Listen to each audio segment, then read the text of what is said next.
So welcome back. I appreciate everybody kicking with us right now. We're getting ready for our guest. He goes by the name of Courtney Starks, which is CEO and philanthropist out here in the community, doing real big things, real good things, real great things. I just want to say to you all out there, no matter what you're going through at this moment, whether people are supporting you or not supporting you, still be who you are. Still continue to keep shining. Never stop hustling. Never stop moving. Everything is okay. We all ain't gonna have what we want every single time. Even the most wealthiest of us, the richest of us, is still a bit of a struggle. So, absolutely, man. I appreciate everybody for just being here, man. It's a good time, good opportunity. If you don't know me, I go by the name of GeHolla. It's not Ghoul, it's not Guala, it's not GeHolla, but GeHolla. And you'll be able to find this interview on GeHolla.com under the blog section. We are just getting ready to ramp up and do a lot of good interviews for this year. So thank you all very, very, very, very much for always supporting and being there for me. You know, that's really dope, really cool. And I just hope everybody win in whatever authentic way that they're trying to win. And I know it's hard out here. This election, all this crazy stuff going on. It's just wildness, yo. Just keep your head up. It'll be cool. Thing will work itself out. Don't be so heartbroken over people too. They come and go. You know how that goes. So everything is cool though. Thank you all very much for tuning in and tapping in and linking in with me. Man, this is gonna be a really, really, really good show. It's just a testament of a lot of people are going through things in their lives. And is it going to kill you? Is it going to stop you? You know, at the end of the day, you're definitely that sole controller. Or you're going to rise up and become like the eagle that you are, that you was meant to do. And health as well. You know, I would like to have a ton of money too, you know, big bags of money, endless purse strings and all of that. But would that be worth your health? If you acquired all of the riches and the wealth and fame and everything in the world and you get sick, what does it matter then? Who's going to take care of you? You know, so I don't know. We're just going to talk some real good stuff right now.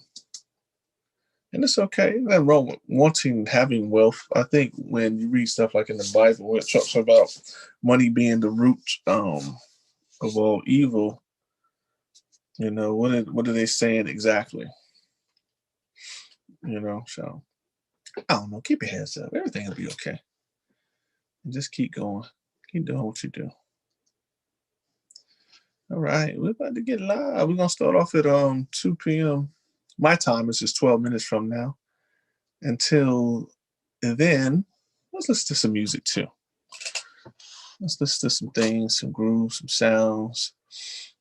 It's gonna make us feel good. And that's what life is about. It's about feeling good too. We go through the struggle enough, a lot of us. We all have been through things. People have, you know, betrayed you. People have done like really crazy things towards you. You have where, I don't know, you just been going through things. And it's okay. And you're not alone. You know, I know a lot, some people may be depressed out there. But I just want to tell you, I'm not a doctor. I'm not clinically trained or certified. Just let you know that it'll be okay. It really will be. You just gotta stick in there. Just don't do anything crazy. Don't do anything that's gonna harm or hurt you or your family. Keep your head on straight. I know it's easier said than done, and people can say whatever they want. You're not living my life. You don't know what I'm going through, but every struggle is a struggle. Just don't give up. Don't give up on yourself. Don't give up on your family. Know that, you know, you got to persevere. Things are going to be hard. They are. They really are. It's going to be tough. It's going to be a fight. It's going to be a battle. But if you give up in the midst of all of that, not only what are you saying to others around you, what are you saying to yourself? What if there was a system in play by whatever God that you want to worship to, where it says, okay, you jumped out of the race early. And because you did that, now you must go through everything all over again until you can get it right. then what would you do? Knowing that the first time you could have just done it. You could have just went through that struggle. You could have just fought that good fight of faith and kept your head up and just kept going, because you're not going to be able to escape any of this. I know people going back and forth about like the election, and then people going back and forth about political parties, and you got the nuns, you got the patriots, you got the regular everyday citizens. It's just a whole bunch of like information being put out there. But at the end of the day, what are you building? You should be building for your own personal success, because that's the most important. You have people in your family, they're waiting on you. They're not only waiting on you to acquire wealth, they're waiting on you to be there to give them substance, give them value, to enlighten their lives. Never think that you are an insignificant being on this planet, because even if you was here, for example, to teach or to help one person along, that's a very important story that you have. Don't give up the fight. Don't give in to the pressures of society, because some people may not like you or no longer like you, or the friends that you used to have are no longer friends. Got to keep going. You really do. You got to keep moving. Despite what people say about you behind your back, trust me, I know. I've been talked about 100,000,001 ways, and damn near all of it is a lie in a negative context. But that's who they are. That's not who I am. I don't have to throw shade at people, send subs on social media, all that type of stuff. Like, I'm cool on it. Go do you. Go be happy. All of us are not meant to be together. Everybody ain't meant to ride with me, and I ain't meant to be with everybody else. And it's cool. Do your thing. Be original. Do the best you can do in life. Stop worrying about all this other extra stuff that's not going to help you. You're not going to change people's minds. You're not going to enlighten everybody. All of us are not going to be on the same level of understanding and wisdom. Many of us, you'll find, I read this article. It says that the people that you think or that you're calling friends, some of the people don't even like you. They just don't like you. This is around you to benefit. And that's who they are, and that's what they do. But you continue to be you. My homeboy wrote a status the other day saying, as long as I'm solid at the end of the day, that's all that matters. And I agree. As long as you stay solid at the end of the day, what does it matter? Let people have their conversation. Let them have their back talk behind you. Let them have all of that misery that they built up for themselves. You don't have to be a party to that. You really don't. So, right now, ladies and gentlemen, we are getting ready for our super cool guest who's about to come onto the line, and we're about to hear a story about, perseverance. We're about to get some understanding of health, because within our communities and on the planet, many of us go through a lot of underlying health conditions. And right now, during this time of COVID, whether you think it's real or fake, some people are being affected by this virus or this attack upon us. So you got to make sure you ensure that you build your body up. I think Dr. Sebi said it best. If this is his quote, it still said best. So we're going to give it to him anyway, credit it to him. Make your body into an alkaline forest, but not too overly alkaline. You still have to be somewhat balanced, because, if you're too acidic, then the bones are brittle, but you're too alkaline, that hurts the body too. So you have to be within some type of synchronicity, or what they call your pH balance. Because not only do you need alkaline too, you do need a certain level of acidity too, just a little bit, because like oranges and stuff like that, that's acidic. That has a lot of acid in it too as well. I know some people, they can't even eat certain fruits because it messes with their stomach. But have some type of balance in everything that you do. That's the most important part. We're here on this planet to not only make a difference for ourselves, but we're also here to make a difference for everything and everyone that's around us. And you are very important. And no matter what you're going through, I know it's hard. I read some reports where there's a lady, she committed suicide and killed her children, just over a guy he said he was working in another city, and he didn't have the gas to get back and forth, so he would stay the night. And then just don't let your paranoia play on you. Don't let other people get inside your ear and destroy your relationships with people who haven't done anything to you. Yes, a truly wise person will watch and analyze their environment and make sure that they're doing everything correctly towards other people. Then sometimes there's just people that just don't mesh. People who have strong personalities. I know, like for myself, I don't mess with a lot of people because you're not going to make me believe what you believe. And that's cool. I'm not going to move how you want me to move. And that's cool. But one thing I don't do, I don't try to destroy nobody behind their back. I don't try to destroy nobody in front of their face. I just keep it moving. And in life, you got to learn that. Sometimes you just got to keep it moving. Stop worrying about other people. They're not going to be loyal to you. They're not going to be down with you like how you're down with them. They're just not. And you waste your time worrying over those things. Some people come into your life, just like the Tyler Perry movie and plays was saying, some people are seasonal, temporary, just here, just to come up, just to shine, just to be standing around people taking pictures. And then you got people who are here for the longevity. Excuse me. You got people that's here. They really want to see you shine. They really want to see you do your thing. And they really want to ensure that everything that you do, you're a success at it. And they don't want no shine in the light. And you're blessed if you have those type of people too. Recognize those people, honor those people, even if you do it in private, in whatever way that you do it when you honor folks. Just know that everybody don't have to be here for you like that on that level.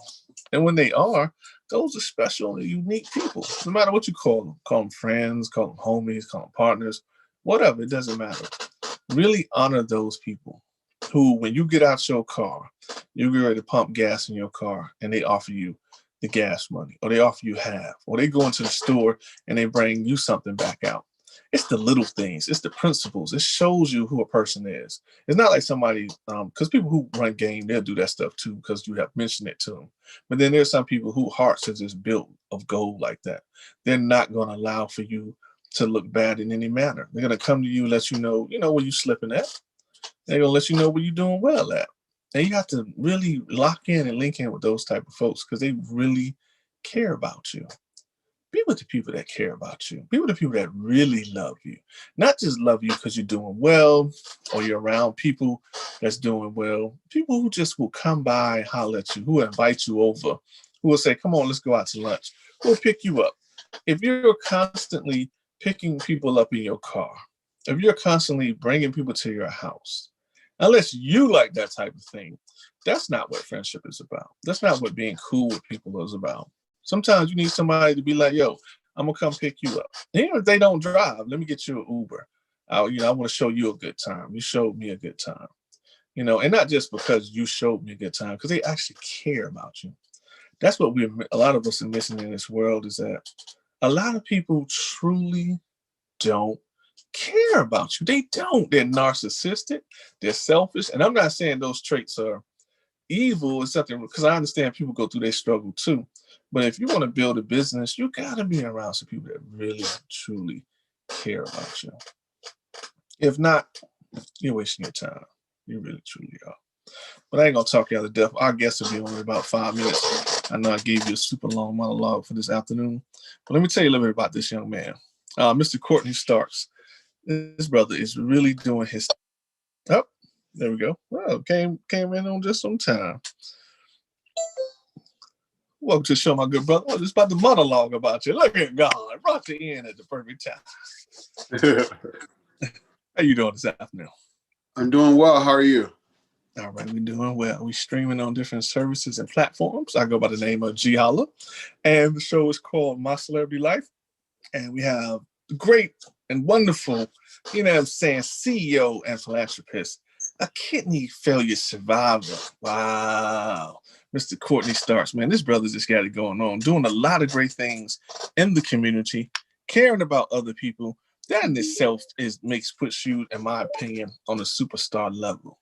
A man that loves the community, that you take your time out of your day when you could be doing anything else in the world. You could be participating in all kinds of acts of self-service just for you. But you take the time out to do a toy drive. You take the time out to give back to families living in lower income, impoverished neighborhoods, giving back to young people living in those same unfortunate circumstances. the importance of taking care of your health while you're young and setting the standard to be a healthy adult. This brother just got a lot of stuff going on, man. He's just a really, truly superior human being. You know, like white folks always be like, oh, white power, white superiority.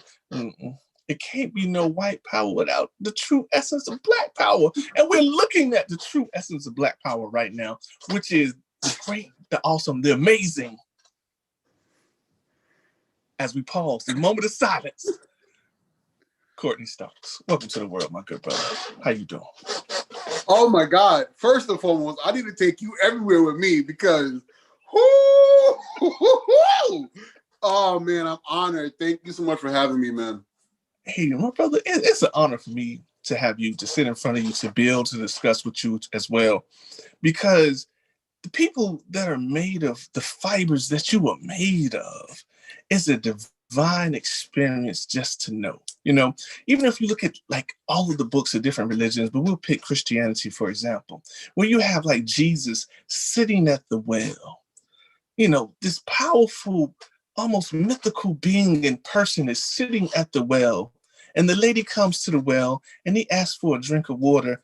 And, you know, she's like, who are you? It's like almost rejecting your very essence of your salvation of the world. This is what you are. We are all little bodies of Christ down here to do greater works where he left off at. This is you picking up, my good brother, the later works. Oh, man. Oh, man. Thank you so much. No, thank you. Because in time, you know, time has, in my opinion, correct me if I'm wrong, if you feel differently, time has the ability to polarize a person long after you're gone. You know how we look into museums, we look into the internet, we read about all of this ancient history, these ancient things, even if it's 50 years ago, even civil rights, that's now considered, it ain't deep ancient history, but it's somewhat of history. It's long gone from now. Yeah. And we discover other people. We know Martin Luther King was the bomb.com. Malcolm X was the bomb.com.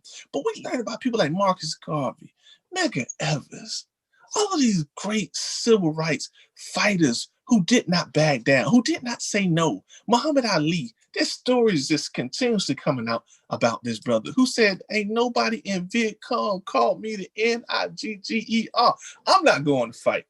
They could have easily killed this man and made it seem like it was an accident. This is who you are. This is the fibers that you're made of.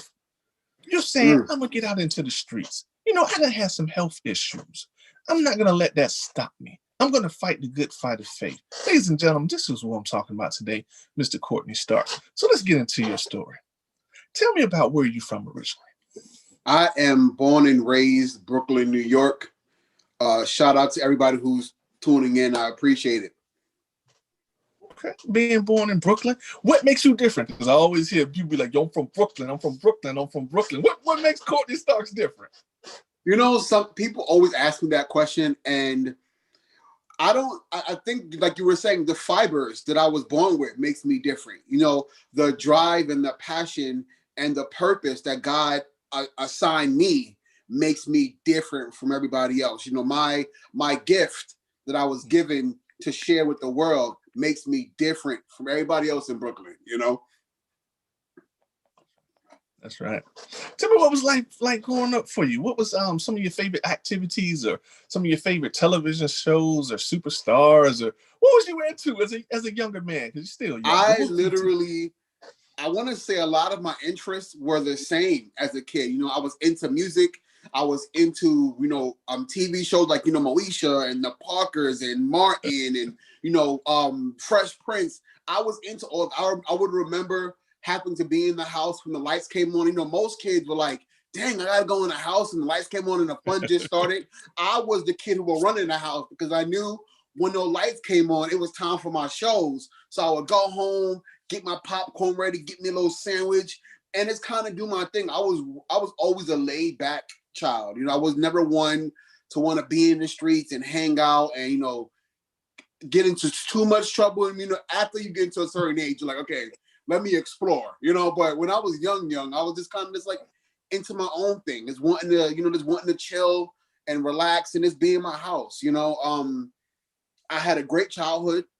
I enjoyed every bit of it, especially looking back now, a lot of the moments that sometimes you don't appreciate because you're just in them and you don't really know what to make of them. But I have to say now in my 30s to looking back, I'm like, I enjoyed my childhood. I benefited from having an amazing grandmother who raised us to be the best that we can be, That's right. That's right. I appreciate that. Now, speaking of your grandmother's raising, for those of you, because we're starting to get into generations where people cannot differentiate the difference between a grandma and then the grandma. Now, I ain't knocking some of the grandmas, some of y'all are fine out there. You know what I'm saying? You ain't got the age just yet. If you don't want to, I understand. But Courtney, what's the difference between being raised with the grandma, the old school grandma, and now when people are not even seeing that essence of the grandmother because our families are so broken and distraught and all over the place? I think the difference is with the old school grandmother, they weren't playing that. They were laying down rules and regulations before you even got inside the house. Before you walked out the door, you already knew what was going on. You couldn't go to no restaurant. You couldn't go to no family function without that little talk outside with the gritted teeth that if you go in here after. You learn mannerisms. You learn to take your hat off when you walk into places. You learned how to greet people when you walk into places. You learned how to do all these things. You learned the importance of family. You learned how to cook. You learned how to. I used to cook. I was 6, and I knew how to make breakfast. I was 6, and I could clean a tub and wash and wax floors. I was 6. You understand what I'm saying? Yes. I knew how to do it all because that's the grandmother that raised me. And if I didn't get it right, she beat me. And she was in all right. Back then, I didn't understand it, but now I'm like, okay, the whippings came in handy because the man who sits before you right now wouldn't have been the man that needed to be in this world without her, And I think that grandmas now are children raising children, if that makes any sense. Like the system is so broken, you are a grandmother now in your 40s or your 30s, or you know what I mean? And it's like you haven't had an opportunity to grow up and really kind of mature. And then and for you, it's what I believe has become the social media grandma. Like my grandmother just joined social media just now, and she still can't work it. You know what I mean? But the grandmas now are probably better than the kids. You know what I mean? Because they're all in it. So I feel like the structure in the grandma has changed over the years. Mm-hmm. No, you're right. Thank you. I appreciate that. Thanks for breaking that down for us because you're absolutely right. You have now where really some people they're almost the same. Like the age differences is so wild and crazy. I'd be seeing it where like the uncles are younger than than the actual right, than the nieces and the nephews. I was looking at a article the other day, or maybe something on Facebook, where somebody was saying, hey, my uncle is on his way, and in my mind I'm like, wait, your uncle is being born? Okay, we have something is wrong. And I don't know if you want to admit it, but it's not right at all, Mm-hmm. That's right. You're absolutely right. So what are some of the things you grew up eating and putting into your body? As you said, you cooking breakfast at 6. Did you ever eat pork? Were you big on like sausages, bacon, ham, that type of thing? Man, let me tell you something. My grandmother, you would have thought that I lived down south where we used to eat. We used to throw down, talking about pancakes, eggs, bacon, sausage, waffles, everything you could have. Pork chops, lamb chops, chop it up. You know what I mean? We had it all.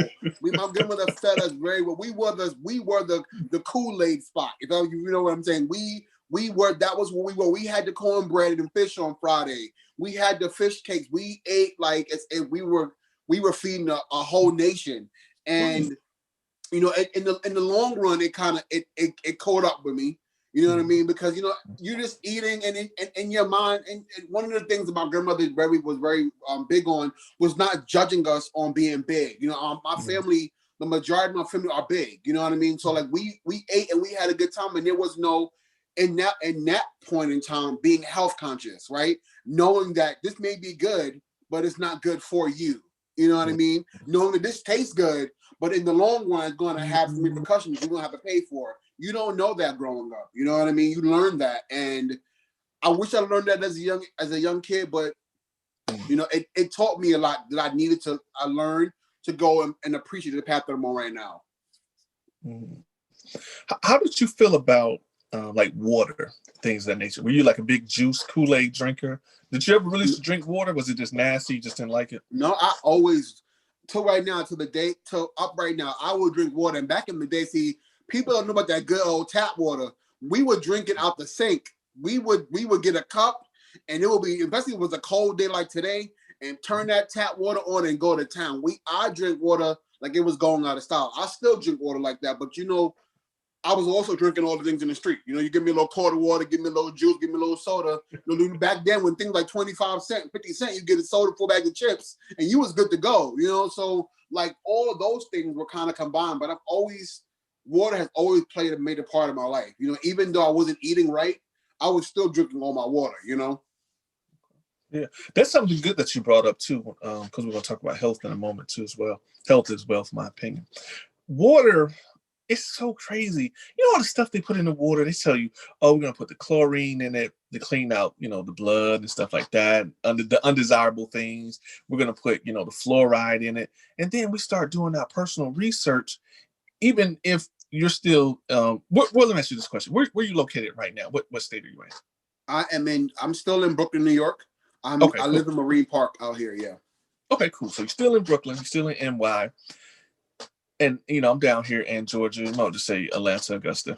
So it's crazy because you and I are in two totally different places and spaces, yet and still we can't even drink the water out of the tap now, like you were just speaking of before, because they got all of this stuff in there, fluoride in there, killing the mind, killing the pineal gland, you know, chlorine in there, causing all kind of ailments and diseases.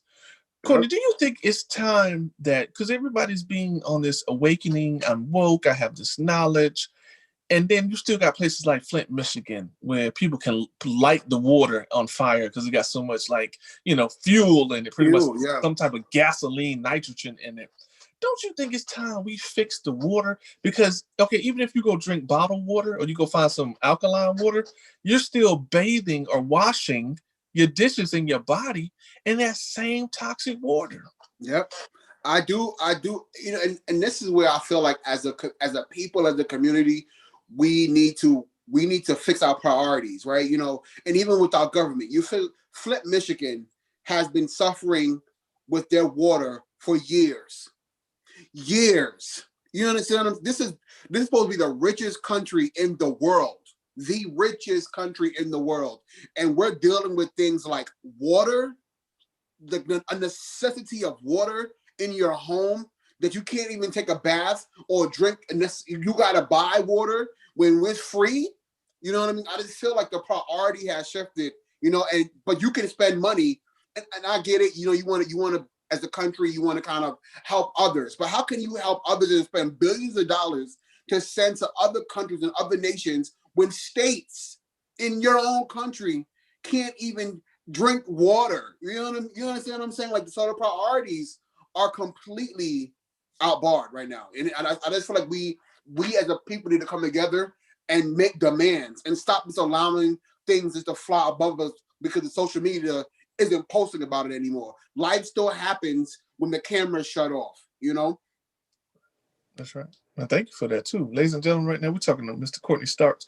I mean, you know what I'm saying? This brother's a kidney failure survivor, CEO, philanthropist, just a wonderful overall dope human being on the planet. And what you're saying is fundamentally true, because when we start studying science, no weird, crazy, out of the earth theories, just the basis of human biology, philology, when they talk about organs, it says we are what the earth is. The earth is 3/4 water, 75%. Your organs need true, clean, 75% or higher, 3/4 of water in them to function and operate correctly. Yep. If you're dehydrated, if you're looking at your lips, if you know, you're looking at your eyes, they just turn different colors. It is because, or you're having headaches. A lot of migraines are tied into, or constipation, just different elements of your body, is tied into not having enough water. We live on an aquatic world. Really, we are mammals of the land. Yep. If you study what air is, 2 times oxygen, 1 times hydrogen, H2O makes water. So you're literally breathing in air, which is a misty water that you cannot see, into your lungs. Yeah. So why are we allowing these people to continue to pollute the air and the water? You're right. We need to stand up and do something. Yeah. Now let's talk about. I'm sorry. Go ahead. I'm sorry. No, I agree with you. And I just feel like because there are so many issues happening right now, right? Especially in a time such as this. And I just feel like, you know, we as a people, even as us, as a culture, as a race, you know, we are what we call temporary activists, right? So when things are happening in that moment, we're fighting, we're going for it, we're posting on our pages, we want to protest and rally and go above and beyond. But as soon as that thing is no longer the center of attention, we forget or we scale back, or it's no longer our problem. When in reality, we are all brothers and sisters. So until it's done, until there's a cure, until there's a way out, it will always be our problem. You know? That's right. That's right. Now, speaking of our problem, which we can tie this into also your health, do you know until the dialysis started, what, like 1970, 80? Mm-hmm. So it was almost unheard of in the 70s to have somebody that was on a dialysis machine. It was kind of like something almost sci-fi, Star Trek. And because we're not putting the right things into our bodies, or even if we're trying to put the right things, it's so much GMOs, genetically modified organisms, everything from the seeds, from the food. I even believe they haven't found a way to clone the water. We just don't know about it. It probably come out years later. I agree. So with you going through your kidney issues, what did you discover about your own health and the things that you were putting into your body? That's a good question. And you know something, I didn't notice what I was putting into my body until most recently. So you figure I got my kidney shut down in 2008. Wow. And I went through the whole dialysis process. And you know, it wasn't until even after I got my kidney in 2017 that I realized what you do to your body on the inside will show itself on the outside in true time. And one of the things that I noticed even on dialysis, but I really didn't kind of understand it, was the change to my skin, right? Mm-hmm. When you have a lot of toxins in your body, your skin turns black. You can smell the toxins out of your body. But once again, I didn't realize that. I didn't understand what was going on. All I knew was that my kidneys had shut down. I didn't know anything else behind it because I was a young kid trying to be an adult, but really just being a kid, unknowledgeable to the world, unknowledgeable to what was going on in my body, but knowing that these effects were happening. You know, I suffered, my skin got dry, my skin got cracked. When I say my skin was so black and I couldn't understand it, the nurses were talking about toxins, but I'm like, okay, flush it out, not realizing that you still got to show up for yourself. You still got to do the work because the machine is only going to do part of the job that you have to do when you're done with it. You know, I didn't realize that. That's right. That's true. That's true because you're living in, especially in bigger cities, you're living in an autonomous society where you're waking up, you're doing things repetitiously. You know, you're walking down the street, you're going to the bodega, the store, you're going to your brownstone, your apartment, your condo. You're just doing those things, going to work, going to home, going to sleep, trying to stay out of the way, going to church. So you're right. You become like this, almost like an AI robot. And this is what they want us to become, because you can see this is the way that everything is structured. You know, go home, watch your TV shows, go to sleep, get up, go back to work. It's like a repetitious thing that you can tell it's so unnatural. The human spirit, that's why you get up in the morning. I don't care how much money you make. I don't care what wonderful job you have. Getting up in the morning and going to work, or the afternoon, evening for someone else when you'd rather be around your family. You know, when you'd rather see your kids grow, or with your significant others. Oh, I don't care. Maybe you just want to sit at home and draw on the wall. Whatever your thing is. You know what I'm saying? Mm-hmm. This is something that you could do forever versus going to someone else's workplace and workspace. Yeah. You're being controlled from within. So what I hear from you, I hear you saying, I'm breaking the control. I'm shattering the matrix. I am getting out of the understanding of I have to live my life this way. And I'm getting real knowledge, real understanding. Yes, Yeah. it's great to be educated with these schools and these systems.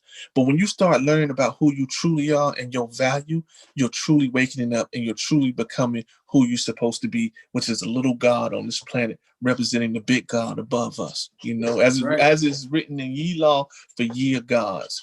Courtney Stark, you're understanding now. I got to take better care of myself.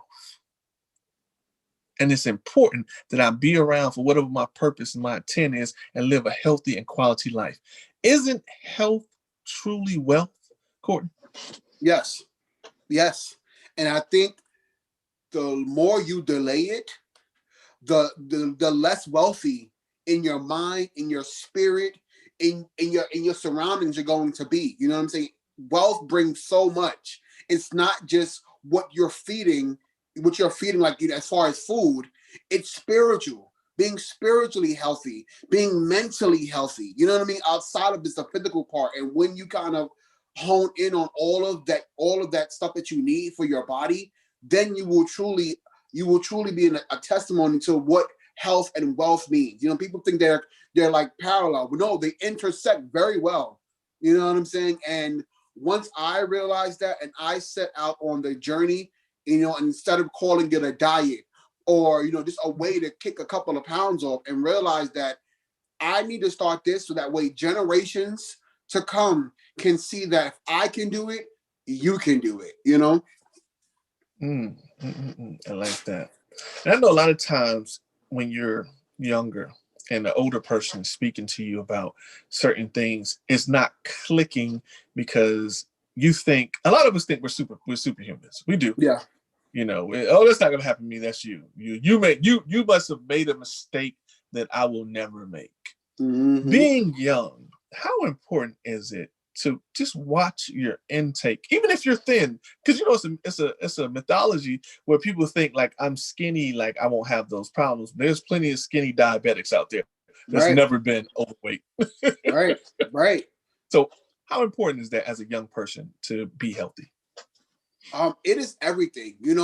We look at, and you were just saying, and it's a great point. I've seen some of the skinniest people collapse, have heart failure, have these heart attacks, have all these things wrong with them, and we've allowed ourselves to believe that skinny equals healthy, when in reality it is such the opposite. You know what I'm saying? Health is more than just what your appearance is as far as weight. Because you can be big boned and be healthy. It's all about what you are consuming on a daily, what you are allowing to surface around your spirit, into your body, into your mind, into your soul, into your being, is what health is all about. You know what I mean? And we talk about people always are big to say, I want to live a long time. I want to do this. I want to be able to do this. But you can't do none of that if you are stuck with this ideology that 30-day fast is going to help you understand the health is wealth mentality. If you're going to do, I'm going to do a small little diet, because soon you say diet, it's already done. It's already over, because now you've already allowed your mind to believe that it's something that's temporary, when in reality it needs to be a lifestyle change in order for you to complete this journey that you're on. That's right. And what are some coping techniques that you have learned or discovered or discovering when it comes to dealing with other family members who suffer from certain chronic illnesses? In a lot of cases, a lot of people really get really mean. They get really angry. They get very disappointed with God, per se. And they just start spewing out like a knot of negativity. And now you're causing more stress upon you when your organs are being stressed, because your body is responding to everything that you do. Every action you take, every breath, every thought, because as you know, thought is energy. Your cells are energy. Your little balls are atom, little balls of light. And if you're speaking life or you're speaking death, you're putting yourself in that position. Now we call it manifesting. But how important is it, Courtney, to cope or learn to cope, or how would you teach somebody how to cope when dealing with a family member that's suffering from a chronic illness? I love this saying, knowledge is power. As cliche as it is, it's the truth, right? Let's stop normalizing coping in stress, coping in negativity, coping in allowing the past of what your families have gone through to be your future or be your present. We The reason why generational curses are happening is because we are allowing ourselves to live what we've seen our parents do or their grandparents do. When in reality, we can be the ones to change that. So one of the things for myself in coping, like my grandmother was really sick. She's diabetic. She had heart failure, and when I got sick, I was like, damn, another person, right? Another one of us is now going through this. But I realized that we only have this one life, right? And God has allowed us all the same amount of days and time to live our life according to his purpose, according to his will. And I'm no longer going to allow myself to cope in negativity or to cope in chains that are telling me that I need to stick in this box because that's what my family has gone through, right? So let's start reading. Let's start diving. Let's stop this depending on social media to give us answers. Let's dig deep, right? Because there's somebody who's lived our story. We're not reinventing our wheel. It's already there. We're just figuring out where we are on this wheel and what we can do to make it better. You know what I'm saying? So for me and my family, one of the things that I'm big on is sharing my testimony with them, to let them know, especially those who are younger than me, to let them know that we don't have to live like this, right? We don't have to eat like this because this is what we were conditioned to. It's okay. It's okay to live outside of that box and to conform to what you know is good for you and not what you're told. I like that, man. It's a very strong, powerful word from Courtney Starks, ladies and gentlemen. Y'all make sure y'all tune in, tap in with my good brother, saying the CEO and a philanthropist and also a kidney failure survivor. Now you're right. The term soul food, it must be a FBI or a CI ops, psyops, as they say, because there's nothing soulful about soul food. Like, do you know in Germany, my mother was telling me, she said back in like the 80s, when she was over there, she said they saw them eating it and then some of the Germans was like, why are you eating cow food? Like, like, wow. And then you look at stuff like corn doesn't break down in your body. It stays the same as it goes in, it comes out. Then they make plastics using corn. And we're eating all of these things, and it's like tearing your body up. But like you just said a moment ago, you do not have what they call hereditary disease. You have a hereditary eating that's causing the same diseases in your body, and we're subjecting ourselves to it. So you're right. It's time to break the chain. Yes, it may taste good. Let me tell you, I saw this lady online, and I forget who her name is. I want to give a shout out to, but she did a vegan soul food where all of the food tastes almost the same, delicious, and it was more nutritional value for your body. Yeah. And you see, like what I was doing some reading, and I didn't even know this. Back during slavery time, what they considered soul food was the slops that their masters gave them, and they created it and called it soul food, and it transitioned down to to our ancestors and to their ancestors and down to us. You know what I mean? And we just created something out of nothing and called it soul food. Well, the only thing it's really doing is taking our souls.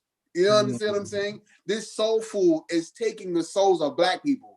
That's why they were giving them to the slaves, because they knew that over time it would kill them. So once you educate yourself behind the things that the things that are happening in our lives, and they're showing themselves to us. And once we take accountability over it and realize this is what the truth is, we'll be better. That's right. I agree. Now, thank you for that word too, as well. Now let's also talk a little bit more about your life and your family structure, as well as communities around you. How important is it for you on your personal journey to give back to the folks that are around you, or even possibly in lower economic situations than yourself? It's everything to me. Especially during COVID. As when you're younger, a lot of times you don't you don't see with that third eye what's happening, right? You allow social media to kind of play this facade of what the community is based on what they film or based on what they put photos up of, until you kind of go through this and you see it for yourself. You know, I lived in the projects. I was born and raised in the projects of East New York. And we growing up, we didn't have, it was a family. You know, we didn't have to deal with these constraints of, being beaten or being shot or being robbed or being killed just for being Black. Well, I didn't see that, and it was because I didn't want to, if I'm gonna be honest, and it wasn't until I got older where I realized that there is nobody fighting for us. No one really fighting for us. This government that we depend so much on, they're not doing anything for us but keeping us at the minimum level while everybody else rises above. You know what I mean? So to be able to be in a place where I can do my part to give back, to be able to speak on these social issues that we're facing and to come up with solutions and ways out of it or around it, and be able to plant those seeds in the lives of those who I believe will be able to rise up and do these same things that I'm doing. It's my life calling. I know that we as a people, when we are together, we are better, we are stronger, we rise up.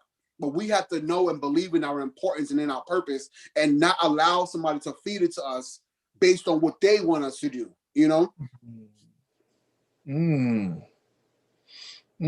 Breaking the program. I like that.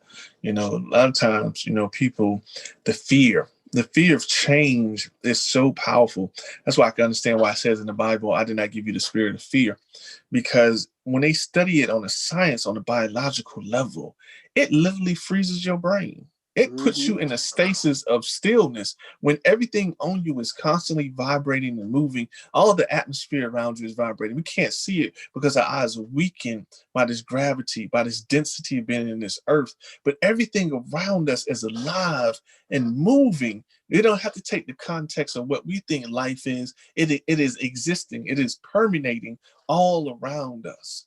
And when we are fearful of what might happen, a lot of us in the hood, on the block, wherever we're from different areas called different things, we are afraid of change. But the change is happening as we speak at every second. You're getting wiser. Even if you aren't the wisest person, you're still getting wiser to a certain extent. True. And why are we so hesitant of the change, Courtney? Why do we fight against the change? We are a lot of times we are hesitant to change based on our surroundings, right? No one wants to be the one to say, you know what, we're not doing this anymore, because they're afraid that if they speak their truth, and people relate, or people will shun them out because they're so used to being down, but they can't see anything else above that, And like you were saying, in the Bible, it tells you that God did not give you a spirit of fear, but of love and a sound mind. You know what I'm saying? And we were born into this world by ourselves as individuals with our own individual purpose. And there's no way you can tell me you don't feel that. There's no way as a community you can tell me you don't see that in yourself. But a lot of us are fearful because we are scared that people may not show up for us, or people may not understand. And it's not their job to. Your job is to leave a legacy. Your job is to do God's will. He was crucified for us. He didn't stop because he was scared that Peter or Paul was not going to rock with him. His job was to do the will of his Father, so that way he can be glorified at the end of the day. And our job as little gods is to allow the big God to be glorified in whatever we are doing. You know what I'm saying? So for me, I look back at all our ancestors, like the Martin Luther Kings and the Malcolm X, and the Rosa Parks, and all the people who were willing to die for our right to be here and to have these freedoms that we have now. And I feel like there are people right now who are no longer who don't want that. Like they're willing to talk this, but they're not willing to go out and fight and say, I'm willing to die for my community. I'm willing to die so that my kids and my kids' kids will never have to even breathe what we're going through right now in these times. That's right. Walk the walk. You don't talk it, then you gotta walk it. That's right. That's right. You can't sell out for $1. You know that, and that's what happened, man. That's how they was able to infiltrate. You know, like the Black Panthers, for example, the East and the West Coast Panthers. Give them money. Give them some money. Give them a job. Give them a car. Give them a house. Make them puppets. Right. Make Give them them puppets. Healthcare. Oh yeah. Oh, your back is hurting. You're gonna need somebody to take care of you. Putting that fear back in you again. Mm-hmm.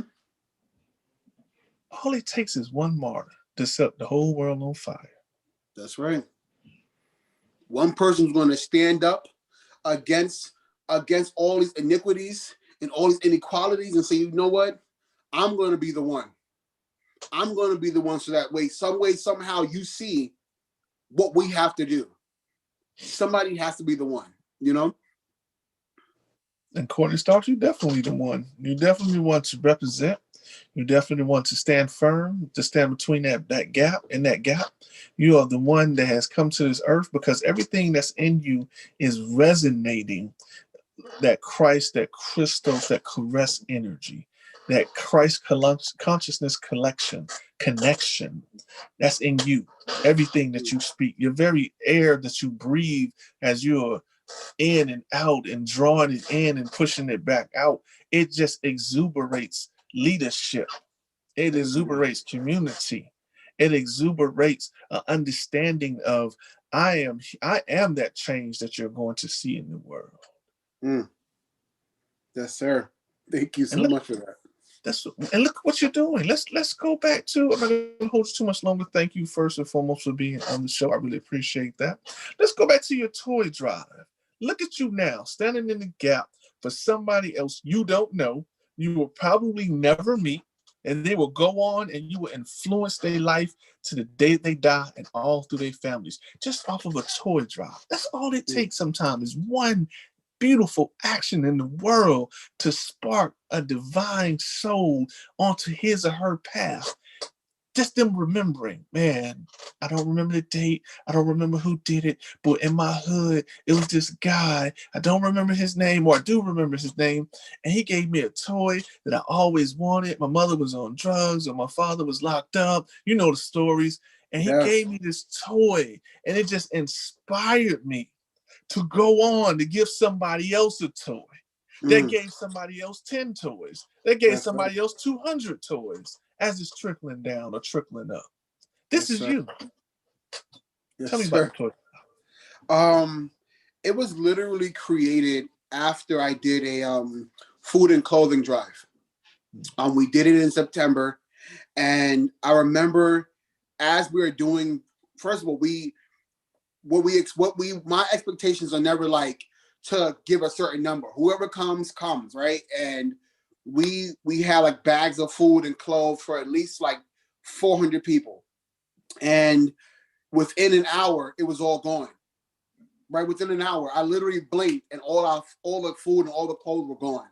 And I remember seeing kids in the midst of this. You know, normally when I look around and see a food and clothing job, I see adults, right, waiting online with their shopping carts. But I remember doing something and I looked out and there were kids there, like looking at clothes and looking at books that we had available and looking at and getting bags. And I'm like, you know what? We can't allow them to know what it feels like to go through this. Like they should not have to. They should not have to. Once again, somebody has to be the one to do something to spread that joy, that cheer, that innocence, to bring that, to continue that innocence that they have. Like kids should not have to go through that suffering. They should not know what that feels like. And it was so heartbreaking when I saw kids there with bags of food, because then I realized that this is not only an adult thing. This is an everybody's thing. And it's up to us to start somewhere. And why not start with those youth so that way they know that it is possible. So we, once the drive was done for the food and clothing drive, I automatically set up the next one, which was our first annual toy drive. I just realized that even during 2020, that the kids were the ones who were suffering the most. That social structure, that sense of communication is gone. And they're going to probably suffer through this throughout their entire life because they're missing what they need right now. That community, you can't do that through this. You can't do that through a FaceTime. Like that intimate structure that you can get this one-on-one, they're missing that. So when we're already losing that right now for social media. Imagine them right now only being tied to this, you know? Mm-hmm. And I realized that we have to bring that back, even if it's for a moment, to remind them that we are each other's keeper, that we need each other to make it through the next day, that to help each other cross. And if I can be the one to instill that sense of hope and love and joy, then to God be the glory. Then I'm doing what I'm here for, you know. And we were able to give out over 200 toys to kids, and what lit up my heart. You mentioned something about like people who may grow up and do something based on what I did. I remember we had a TV we were doing as a raffle, and originally the first person who won the TV was somebody from my team, and I'm like, no, it's not for us, you know, it's not about us, it's about them. So I tore it up, and I'm like, I'm giving this out to somebody who's in need. And I remember saying to God, whoever is in need, let this be the person who gets this TV, right? And I remember calling the name, and the kids jumped up and they started crying. And in my mind, I'm like, okay, well, they're happy. They want a TV, right? They're kids. This is something exciting. It's a 60-inch TV. Now you get to play your games. Mm. And I remember the mother saying to me, you have no idea how much this TV means to me. I'm living in a shelter. My TV just blew out. I didn't know what I was going to get my kids for Christmas because I didn't have the money to give them for Christmas. And not only now do they have gifts, but now they can be able to watch TV on this one that we've won just off the strength of you giving. And I remember just going into the bathroom and crying because I didn't realize how big and important and needed this was until that moment, you know? That's right. And that's a beautiful moment. See, you're connecting that Christ, that divine energy, whatever God you want to call upon. You're connecting that energy within you, doing that work. We don't know what that little guy is going to grow up to be and to become. And you have to, and you will take credit even in that, whether you want to or not. I'm not saying you do or don't. You take credit in his development mentally, spiritually, socially. You probably helped a child that would have been reserved and inverted because of, the shame of poverty. A lot of us carry. We don't feel like we're good enough because we don't have enough money. We don't have the right clothes. So then we get the little bit, that's why our egos are so inflamed, because we got a little bit. Now we got our chest stuck out. And it's like, I'm going to stunt back on everybody else that fronted on me instead of saying, you know what? They didn't know no better either. They were growing too. So instead of me stunting, I'm going to come back and help them and make something from stunting. So we all can shine together like the kings and queens that we are. So I definitely appreciate that. Now I want to play a game with you. It's called Courtney's Corner. Now what you got to do is, you ain't Courtney no more. You on the outside. You on the outside looking in at Courtney's Corner. Now, from you being from the outside looking in, can you tell me what will be Courtney's Corner social media for somebody that want to get in contact with? So Courtney's Corner social media would be at Courtney Starks Official or at the Courtney's Corner Show on Instagram and the Courtney's Corner Show on YouTube. Now, if you just had to surmise from just maybe seeing an episode or two or just peeping it out, what would be Courtney's Corner about from somebody that may not know? So after watching a Courtney's Corner episode, I realized that Courtney's Corner is all about spreading love and positivity and also having uncomfortable conversations that are needed in today's society. He's never been one to stand down on anything, whether somebody liked it or not. He's willing to go out and spread the truth and the light so that somebody else can be able to cross and be able to give back on their own just by what he's doing. Courtney sound like a pretty dope person. What you think?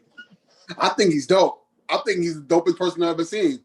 That's right. You know what I'm saying? Mirror reflection. You feel me? The reason why I play this game with you is because it's good sometimes to get outside yourself and just look at the building. Look at yourself. You are the building. You are the builder's square. You are the uncorruptible stone. You are that essence, that thing that God sat back and designed from, the follicles of your hair all the way down to the soles of your feet. Like, I went to this museum one time briefly. It's in Atlanta. It's called Bodies. And what they do, they show the body on a third or fourth dimensional level. Like, you can look at like all of the veins in your hands and your arms and the muscles and the follicles and just the phalanges and just everything, the skin, the epidermis, the inner, outer. Your body is an amazing machine when you break it all down. And it's like, wow, something of super intelligent design created this for you. It's almost like you're in an atmospheric pressurized suit to live on the earth because your soul is still within you. That's the real essence of who you are. So right now, we're taking a close look at Courtney's Corner. We're looking at you from a soul cellular level. Now tell me this. Since you've been checking out Courtney's Corner, you know some things about her. When he says, don't let the challenges above fool you, in response to, community activism, going through the health scare with the kidney, what is that saying to you as an audience member that are all things still possible for those who believe? Yes. Watching Courtney's Corner's testimony, hearing about it, seeing about it, it gives me hope. It gives me joy in knowing that I can do it too. That I can also stand in the gap for those who need it. That I can also utilize my voice and be heard and not back down when things get hard, but to persevere and give it 110% for the next person. We're going to end it right there. Thank you so much for being on the show. Courtney, I hope you remember your very powerful and instrumental and very vital and needable words. Even for a person that doesn't want to hear, it still goes into their subconscious. You have just given us a very enlightened path, a very divine spiritual journey through all of your pain, through all of your suffering, and even your own personal fears. Never give up. Always continue to persevere because it is the divine purpose of why you're here. Now, if there's anything I forgot to go over or cover, if you'd like to talk about it right now, I will give you that opportunity to discuss it. Just a couple of things. We are finalizing our Lunch on Me trivia extravaganza that we did for all the month of January. We were giving free lunch money prizes to those who answered our trivia questions right. So that ends this week. And one-on-one with Courtney Starks is back starting tomorrow. For those of you who asked about it, we are back. And basically, it's just giving people their flowers while they're here. Allowing them to share their stories that inspire the hearts of so many. And basically do what I do. So we're back with that starting tomorrow. And look out for our merch line and our accessories line. I showed my cup here a couple of times today. So the Courtney's Corner Give Back Cup will be available in stores really soon. So please be on the lookout for that. Cool. So you got a sign in the back too. That's just part of your border. Okay. So this is when I first started Courtney's Corner. This was gifted to me, and I've never let it go. It was so important for me to have it. I like what you said. I want you to remember that God has gifted us. God has gifted us with you, and don't you ever forget that we need you, that you need to be here, that you need to keep going, that you also, even in your lowest and darkest times that you have, please continue to pick yourself back up and present yourself to the world. And then so at the end, God will be able to tell you, you did a lot of great works, my son, and thank you for being a part of the process and being a part of this interview today. If I may pour into you just briefly for a moment. It was an honor having you on the show. Super cool guy, super dope spirit, as I said in the beginning. I mean that. And before we let you go, my name is Ge Holla, and the show is called My Celebrity Life. If you could give us a brief drop with your social media one more time, and we'll be up out of here. So my name is Courtney Starks. I'm the CEO and founder of Courtney's Corner. Continue to follow us and support us at Courtney Starks Official on IG, at the Courtney's Corner Show on IG, and on YouTube, the Courtney's Corner Show. Thank you for your love and thank you for your support. Absolutely. And just a brief drop. The name of the show is called My Celebrity Life, and I'm so GeHolla.